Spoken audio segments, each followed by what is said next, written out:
आधी रात का समय था। दीवार पर लगी घड़ी के कांटे धीरे धीरे आगे बढ़ रहे थे। जैसे ही घड़ी के कांटों ने 12 बजे का संकेत दिया, दीवार पर लगी घड़ी के साथ साथ पूरी दीवार खून के सैलाब में डूबने लगी।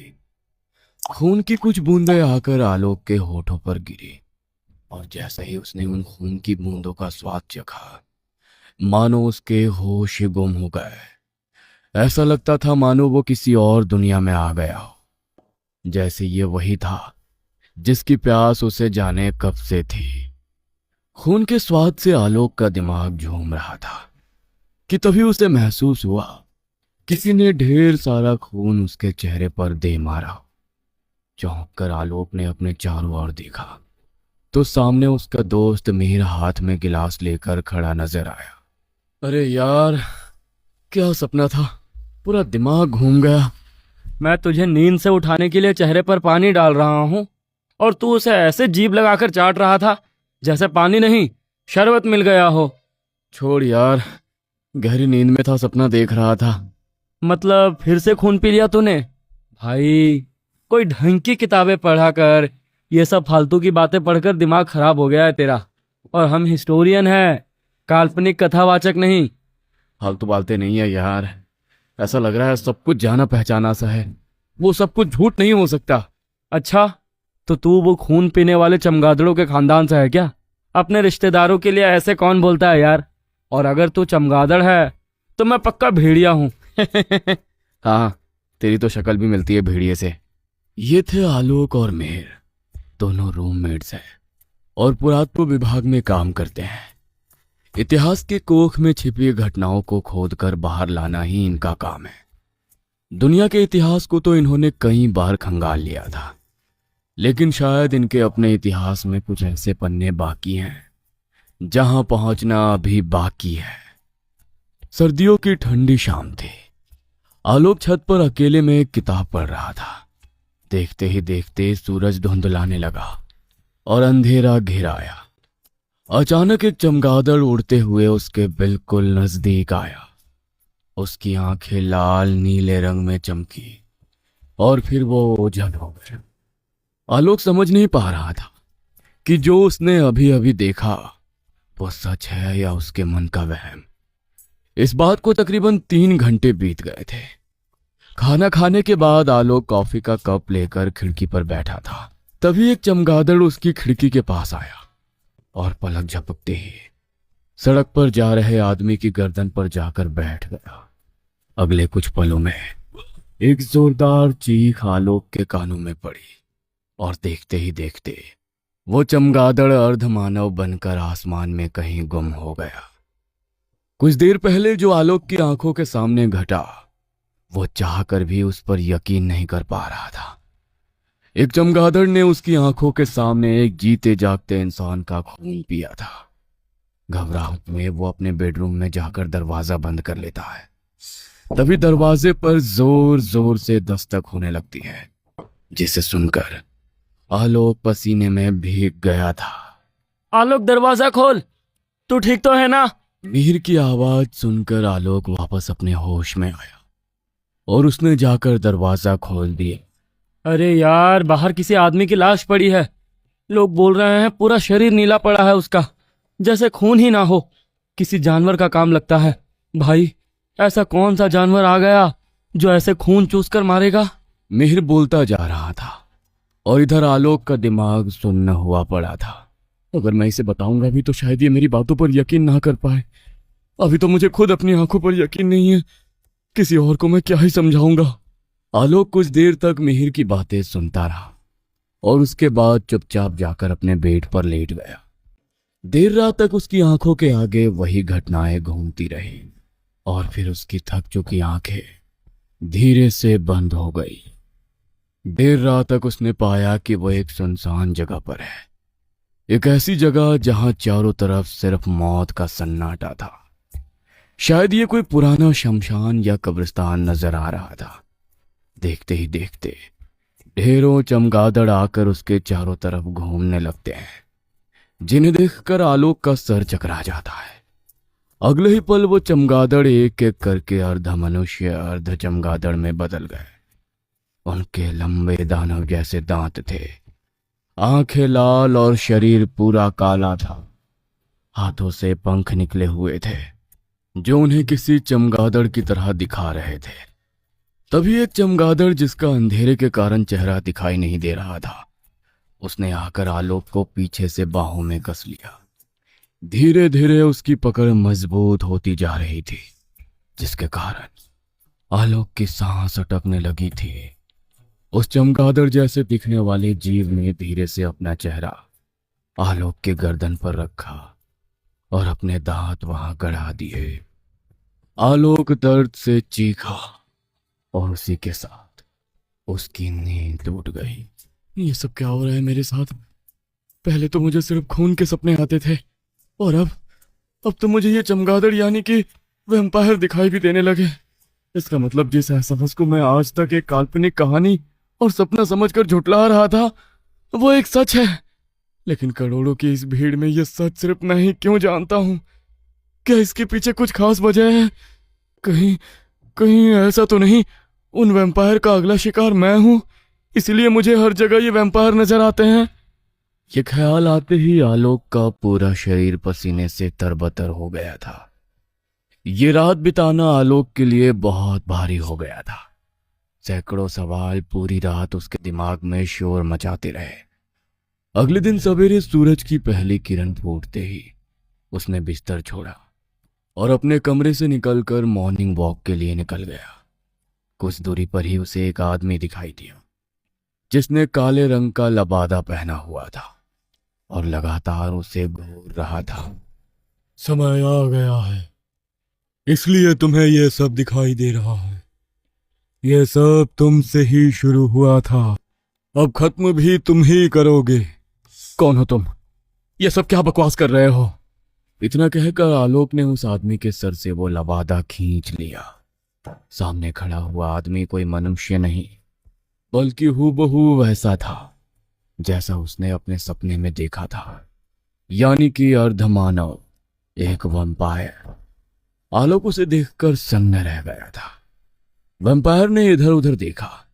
सड़क पर दूर दूर तक कहीं कोई नजर नहीं आ रहा था। उसने अपनी बाजू में आलोक को लपेटा और एक झटके में वहां से गायब हो गया।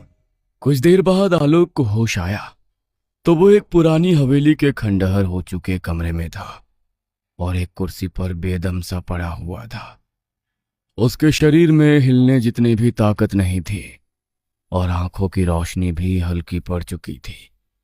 तभी उसकी नजर अपने कंधे पर गई, जहां पर एक गहरा जख्म दिखाई दे रहा था। लगता है इस वैम्पायर ने मेरे शरीर का खून भी चूस लिया है, इसलिए मुझे इतनी कमजोरी महसूस हो रही है। तभी एक लड़की की आवाज उसके कानों में पड़ती है। हमारी दुनिया में आपका स्वागत है मेरे मालिक। मैंने आपको अतीत याद दिलाने की बहुत कोशिश की, लेकिन आपकी गलती नहीं है। ये कोई 2-4 बरस पुरानी बात नहीं, पूरे 100 साल पुरानी बात है। 1 सदी तक इंतजार किया मैंने आपके लौट के आने का, और नियति का खेल देखो, आपको दोबारा जन्म मिला भी तो एक इंसान के रूप में। लेकिन मैं जानती हूं, आज नहीं तो कल आपको सब याद आ जाएगा। हमारा अतीत, आपकी कुर्बानी, मेरा प्यार, सब कुछ। ये सब क्या बकवास है? कोई भूतिया कहानी की स्क्रिप्ट लिख रहे हो क्या तुम लोग? ये कोई कहानी नहीं, देखो मेरी तरफ, मैं हूं जन्म जन्मों के लिए सिर्फ आपकी शलाका, और आप मेरे हर जन्म के मालिक आलोक। इतना कहकर उस लड़की के हाथ आलोक के शरीर पर रेंगने लगे और फिर अचानक ही उसने अपने नुकीले दांत उसकी गर्दन में गड़ा दिए। आलोक दर्द से कराह उठा और उसी के साथ शलाका ने अपनी गर्दन पर आलोक का मुंह रख दिया। ना जाने क्यों और कैसे आलोक ने भी अपने दांतों से शलाका की गर्दन पर काट लिया और शलाका का खून जुबान पर लगते ही उसके पूरे शरीर में मानो कपकपी सी दौड़ गई। ये कैसे हो सकता है? मुझे ऐसा क्यों लग रहा है जैसे मैंने ये पहले भी अनुभव किया है। मुझे ये खून इतना अच्छा क्यों लगा? पिछले जन्म की कुछ बातें रह रहकर आपको सपने में याद आती रही। मैं जानती हूँ उन्हीं यादों में आपने ये महसूस किया है आपको आपका पिछला जन्म जल्द से जल्द याद आ जाए। उसके लिए ही वो हर पल साथ था। मिहिर, सामने आओ।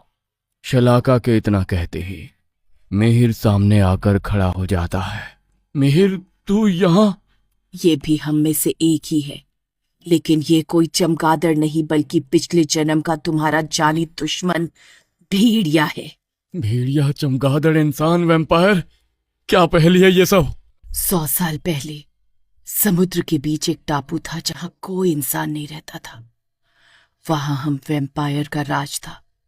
जब पहली बार किसी इंसान ने हमारे टापू पर कदम रखा तो किसी इंसानी खून की गंध ने वैम्पायर्स को दीवाना बना दिया।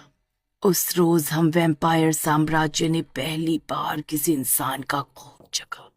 इंसान का खून मुंह लगने के बाद अब वैम्पायर्स को इंसानी बस्ती से दूर रख पाना असंभव था।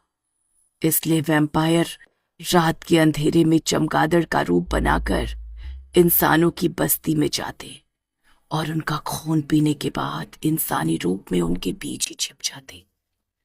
सब कुछ सही चल रहा था कि वैम्पायर के आका आलोक, यानी कि आपको इंसानी बस्ती में रहती हुई एक लड़की से प्यार हो गया। आपने आज से पहले इतनी खूबसूरत लड़की कभी देखी ही नहीं थी। आपके दिल में लड़की की नरम चमड़ी में बह रहे गर्म खून की प्यास बढ़ती जा रही थी। आप बस किसी भी तरह उसे पा लेना चाहते थे, इसलिए इंसानी रूप रखकर उस बस्ती में रहने लगे। एक रात आलोक लड़की का शिकार करने ही वाला था कि उसे एहसास हुआ कि लड़की ने अपने गले में एक सुरक्षा कवच पहना हुआ है जो कि उसकी रक्षा कर। आलोक की तड़प अब बहुत बढ़ चुकी थी। उसने पक्का इरादा किया कि पहले इंसान बनकर वो उस लड़की से दोस्ती करेगा, फिर वो कवच निकलवाएगा और फिर उसका खून पीकर अपनी प्यास बुझाएगा। आलोक लड़की के करीब जाने लगा। दोनों आम लड़के लड़कियों की तरह मिलने लगे। दोस्ती गहरी होती चली गई, लेकिन अभी तक आलोक को पता नहीं था कि अगला पल उसके लिए क्या लेकर आएगा। लड़की आपको पूरे दिल से प्रेम करने लगी थी, लेकिन आपके दिल में क्या था ये कोई नहीं समझ सकता था। ये प्यार था या उसे पाने की तड़प, ये समझना उस समय बेहद कठिन था। ये पूर्णिमा की रात थी। आसमान में पूरा चांद चमक रहा था। उसी समय अचानक एक भेड़िए की कान को झकझोर देने वाली डरावनी आवाज सुनाई थी। लड़की उस समय छिपकर आपसे मिलने गांव के बाहर आई थी। भेड़िए की आवाज सुनकर वो घबरा गई। तभी एक नर भेड़िया वहां पहुंचा। उसके बड़े बड़े पंजे, नुकीले दांत और 6 फीट ऊंचा कद देखकर वो लड़की गश खा गई। भेड़िए ने लपक कर लड़की पर हमला कर दिया। इससे पहले कि आप कुछ करते, वो उसके हाथ का मांस नोचकर अगले ही पल वहां से भाग गया। लड़की दर्द से कराह रही थी और आपकी आंखों से आंसू बह रहे थे, क्योंकि आप जानते थे कि यदि पूर्णिमा की रात कोई नर भेड़िया किसी इंसान को काट ले तो उसकी मौत निश्चित है। तभी आपको कुछ याद आया और आपने बेहोश हो चुकी लड़की को अपनी बाजू में उठाकर उसके कंधे पर अपने दांत गड़ा दिए। कुछ ही देर में लड़की का पूरा शरीर नीला पड़ने लगा। उसके शरीर में हलचल होने लगी, जैसे किसी ने 440 वोल्ट का झटका दिया हो, और फिर कुछ देर तक छटपटाने के बाद वो शांत हो गई। जब लड़की ने आंख खोली, वो पूरी तरह से बदल चुकी थी, क्योंकि वो अब इंसान नहीं रही थी। वो अब एक वैम्पायर बन चुकी थी। और वो लड़की कोई और नहीं, मैं हूं, शलाका, जिसे आपने एक वैम्पायर बनाया। अपनी वैम्पायर कुल की परंपरा को तोड़ते हुए आपने एक इंसान को वैम्पायर में बदल दिया। सिर्फ एक वैम्पायर के पास ये ताकत है कि वो वेयरवुल्फ के काटने के बाद उसके असर को खत्म कर सकता है। सब याद आ गया है मुझे। मैं तुम्हें मारकर सारा खून पी जाना चाहता था, लेकिन ना जाने कब मेरे लिए तुम इतनी खास हो गई कि जब मैंने तुम्हें खुद से दूर जाते महसूस किया तो उस पल में बस कुछ भी सोचे बगैर तुम्हें अपनी सारी शक्तियां दे दी।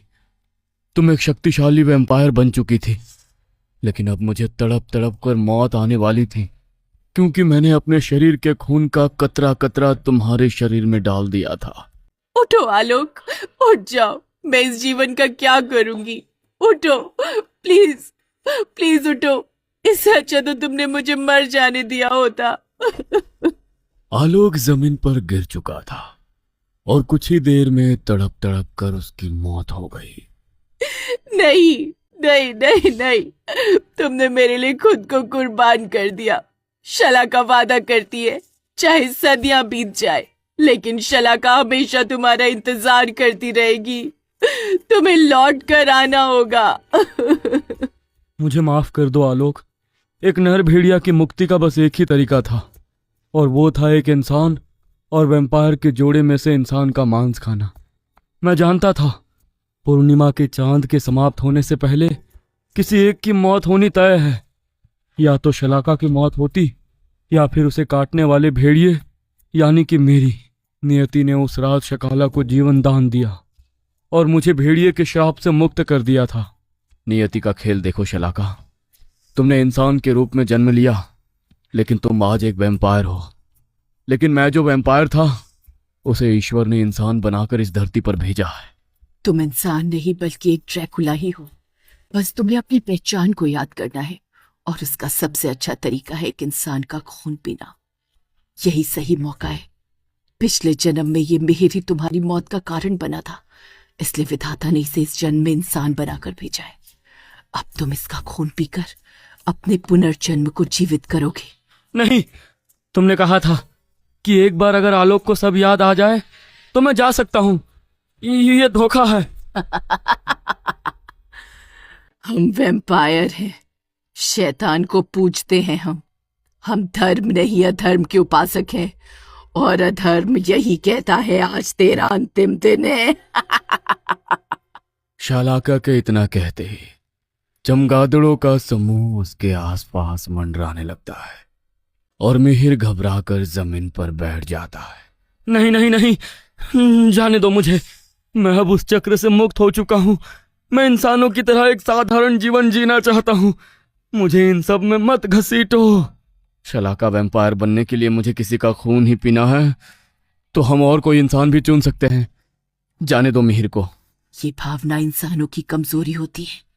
हम वैम्पायर हैं, भावनाओं का इस दुनिया में कोई मोल नहीं। खून पीकर अपनी प्यास बुझाओ मेरे आका, और लौट आओ अपनी दुनिया में।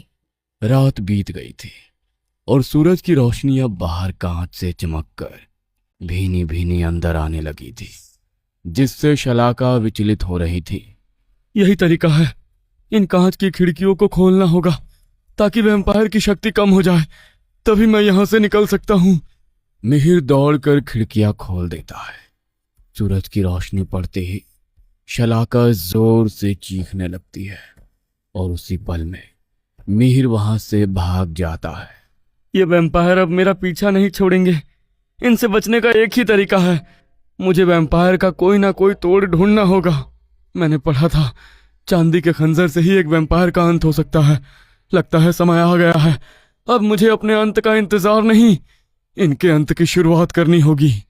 मिहिर दौड़ते हुए एक सुनार की दुकान पर गया और वहां से शुद्ध चांदी का खंजर बनाकर अंधेरे होने से पहले अपने घर लौट गया था।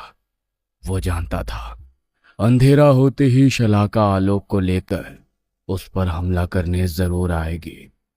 देर रात को मिहिर अपने कमरे में बिस्तर पर लेटा हुआ था। उसके कमरे की खिड़की खुली हुई थी। तभी एक के बाद एक चमगादड़ उसके कमरे में दाखिल होने लगे और उसके बिस्तर के चारों ओर घूमने लगे। उन चमगादड़ों में से एक ने शलाका का रूप धरा और फिर वो शैतानों की तरह हंसने लगी। शलाका ने कमरे का दरवाजा खोल दिया और उसी के साथ आलोक भी कमरे में दाखिल हो गया। यही सही समय है, विधि शुरू करो। जैसे ही शकाला ने मिहिर को हाथ लगाया, उसने तकिए के नीचे छुपाए हुए चाकू से उस पर हमला बोल दिया। चाकू उसके सीने में लगा और वो तड़पने लगी। अगर खत्म करना ही है तो हम दोनों को एक साथ खत्म करो। ये क्या किया तुमने? तुम्हें उसे मारना नहीं चाहिए था। होश में आलोक, तेरा जन्म एक इंसान के रूप में हुआ है। ये तुझे मेरा खून पिलाकर एक ड्रैकुला बनाना चाहती है, लेकिन मैं ऐसा होने नहीं दूंगा। तुझे ये सब करने की कोई जरूरत नहीं है। तू शैतान के सम्मोहन में है। इसके मरते ही इसका सम्मोहन खत्म हो जाएगा। और तू पहले की तरह नॉर्मल हो जाएगा। शकाला के लहूलुहान होते ही बाकी के चमगादड़ खिड़की से चीखते हुए बाहर निकल जाते हैं। जमीन पर अब एक मरा हुआ चमगादड़ पड़ा दिखाई दे रहा था और जैसा मिहिर ने कहा था, उसकी मौत के बाद आलोक अब खुद को सामान्य महसूस कर रहा था। ये सब क्या हो रहा था मेरे साथ? ये सच है आलोक कि हम दोनों का पुनर्जन्म हुआ है। पिछले जन्म में हमारी कुछ कहानी थी, लेकिन इसका मतलब ये नहीं कि हम इस जन्म में भी उसे दोहराएं। जो बीत गया वो बीत गया। बस भगवान से यही कामना करो कि इस जन्म में वो फिर से ना दोहराया जाए।